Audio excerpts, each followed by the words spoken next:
Thank you for joining us. We are in the Olivet Discourse. Jesus is sitting on the Mount of Olives and he's talking about end times with the disciples.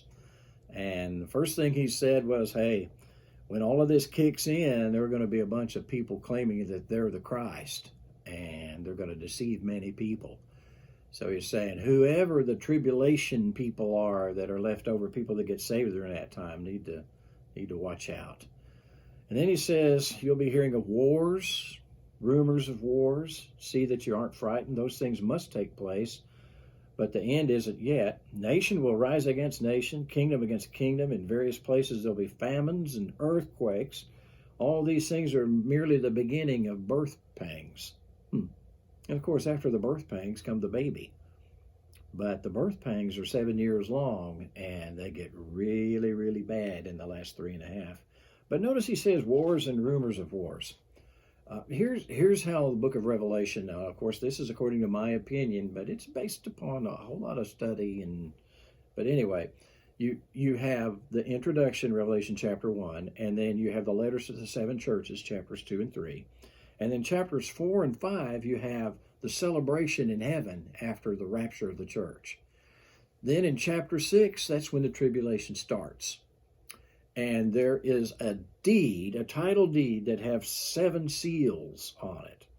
And that was the way that Roman deeds were set up. And you would break a seal, and then you would read the conditions of getting the property, and you would also read a description of the property. Christ is about to come back and claim his royal throne, the right to rule on earth. And so he's the one that has the deed in his hand, and so he's going to break 7 seals. He breaks seal number 1, and there's a horseman. Same with seal number 2, number 3, and number 4. The first 4 seals that he breaks in reading this title deed are horsemen. And the first horseman, it says, it's a man on a white horse with a bow, and he's going forth to conquer.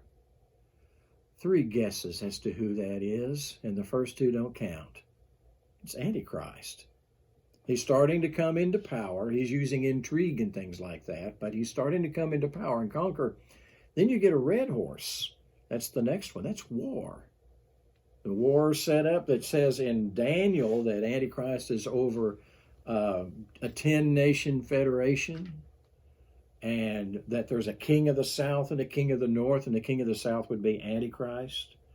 Those kinds of wars taking place. Book of Daniel, chapter 11 and chapter 7. Then the next one is famine, which is always the natural outcome of war.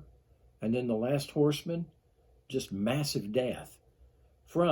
It says, from famine, from war, from disease. Isn't that interesting, considering what we're going through right now with the COVID? And then wild animals. Wild animals.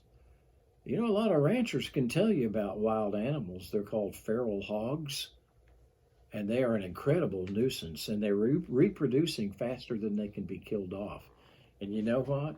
They'll eat anything. It's pretty interesting. Now, I'm not prophesying and saying that COVID is going to be a part of the Great Tribulation, and I'm not saying that wild hogs are going to be what's killing people, but something is. Something will.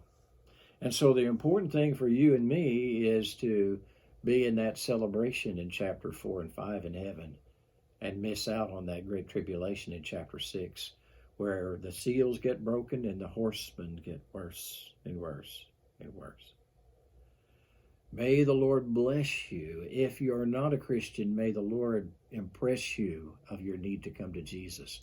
And if you are a Christian, may the Lord make it sure in your heart that you really do belong to him. Thank you. All done.